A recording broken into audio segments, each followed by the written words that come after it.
Hello students, तो आज हम करने जा रहे हैं वर्कशीट नंबर 13 जो डायरेक्टेड एजुकेशन से आई है क्लास 9th के साइंस सब्जेक्ट की, जो हमारे परमाणु एवं अणु नाम पाठ से ली गई है। तो आज ज्ञान फिर से एक क्वेश्चन लेकर अपनी दीदी के पास पहुंचा। ज्ञान बहुत ही पजल था, कंफ्यूज था, वो दीदी से कुछ जानना चाहता था। तो ज्ञान ने कहा, जिज्ञासा दीदी, अगर परमाणु का आकार इतना छोटा, इतना नगण्य है कि हम उसे देख ही नहीं सकते, तो क्यों इसके बारे में हम सोचते हैं? क्या ज़रूरत है इसके बारे में जानने की? जिज्ञासा दीदी ने ज्ञान को क्या समझाया? ज्ञान, हम इसके बारे में इसलिए सोचते हैं क्योंकि हमारे आसपास की सभी पदार्थ और वस्तु इन्हीं परमाणुओं से ही तो बने हैं। चाहे हम उन्हें देख नहीं सकते, लेकिन हमारे प्रत्येक क्रियाकलाप पर उनका प्रभाव पड़ता है। हर वस्तु बच्चों हमारे चारों ओर, कुछ भी वस्तु, कोई भी चीज़ आप अपने चारों तरफ देख लीजिए, हर चीज़ किससे बनी है? किससे बनी है? परमाणु से। एक रसायनज्ञ जिनका नाम था डाल्टन।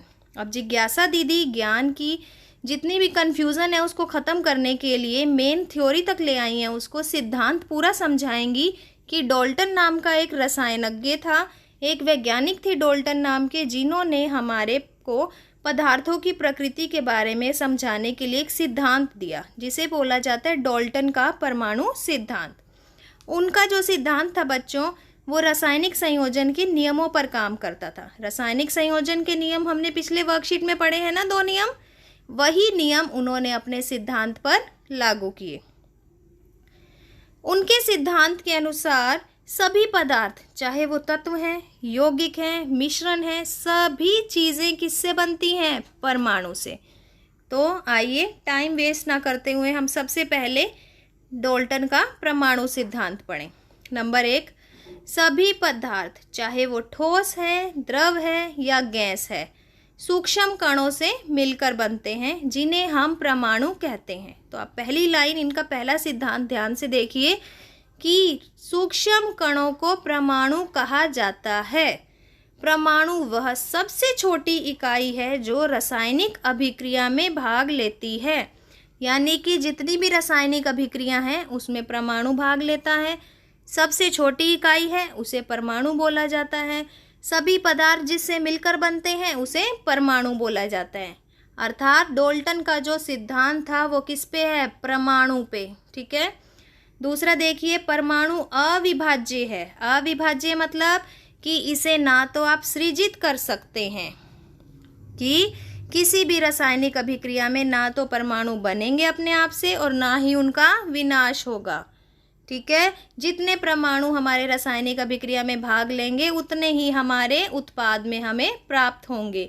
ना तो ये सृजित होते हैं और ना ही इनका विनाश। नंबर 3, किसी भी दिए गए तत्व या यौगिक के परमाणुओं का आकार। बच्चों, एक तत्व है हमारे पास या एक यौगिक है, तो उसमें जितने भी परमाणु होंगे उनकी शेप यानी आकार, उनका द्रव्यमान और उनके रासायनिक गुणधर्म हमेशा क्या होंगे? समान। ठीक है। दूसरा देखिए आप, वैसे ही भिन्न भिन्न तत्वों के परमाणुओं के द्रव्यमान व रासायनिक गुण धर्म भिन्न होते हैं। लेकिन अगर हम बात करें कि हमारे पास 2 तत्व हैं, तो दोनों के परमाणु क्या होंगे बेटा? आपस में अलग अलग होंगे, उनके रासायनिक गुण भी अलग अलग होंगे, क्योंकि दोनों तत्व ही अलग हैं।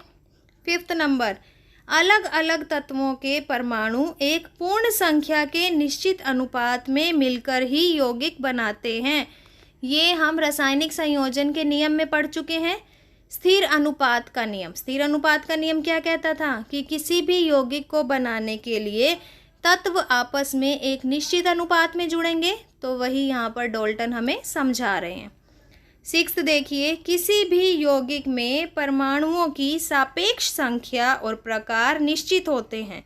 अगर हम यौगिक की बात करें तो यौगिक के अंदर परमाणुओं की संख्या और परमाणुओं के प्रकार निश्चित होंगे, वो कभी भी बदलेंगे नहीं, उनका अनुपात भी क्या होगा? निश्चित। तो मुझे लगता है ज्ञान की जो क्वेरी थी कि परमाणु के बारे में हम क्यों पढ़ते हैं, हम तो उसे देख ही नहीं सकते, तो उसके बारे में जानने की हमारी इतनी इच्छा क्यों रहती है, ज्ञान को अपने क्वेश्चन का आंसर मिल गया। और मुझे लगता है आपको भी आपके प्रश्नों का आंसर मिल गया होगा डाल्टन के सिद्धांत से। तो आइए इसकी एक्सरसाइज करते हैं। पहला देखिए आप, सभी पदार्थ सूक्ष्म कणों डैश से बने होते हैं। वेरी गुड, मुझे पता था आप लोग इसका आंसर आराम से आप सोच सकते हैं। कौन है वो सूक्ष्म कण? परमाणु। सेकंड देखिए, परमाणु की सबसे छोटी इकाई जो डैश अभिक्रिया में भाग लेती हैं। बहुत अच्छे, इसका मतलब आप सबको वर्कशीट अच्छे से समझ आ गई है। कौन सी अभिक्रिया में? रासायनिक। तीसरा, डाल्टन का परमाणु सिद्धांत डैश के नियमों पर आधारित था। रासायनिक संयोजन के नियमों पर। किसी भी रासायनिक अभिक्रिया में परमाणु न तो डैश होते हैं और न ही उनका डैश होता है।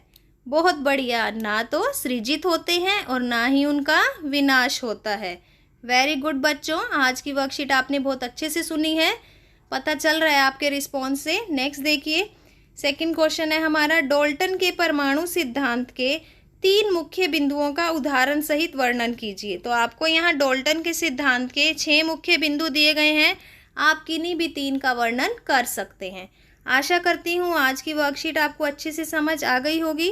अगर आपको वर्कशीट अच्छे से समझ आई है तो हमारे चैनल लर्निंग लाइट को लाइक कीजिए, अपने फ्रेंड सर्कल के साथ इसे शेयर कीजिए। अगर आपने अभी तक इसे सब्सक्राइब नहीं किया तो फटाफट लर्निंग लाइट को सब्सक्राइब कीजिए, ताकि आगे आने वाले वर्कशीट के सॉल्यूशंस और साइंटिफिक अपडेट्स आपको इजीली मिल सकें।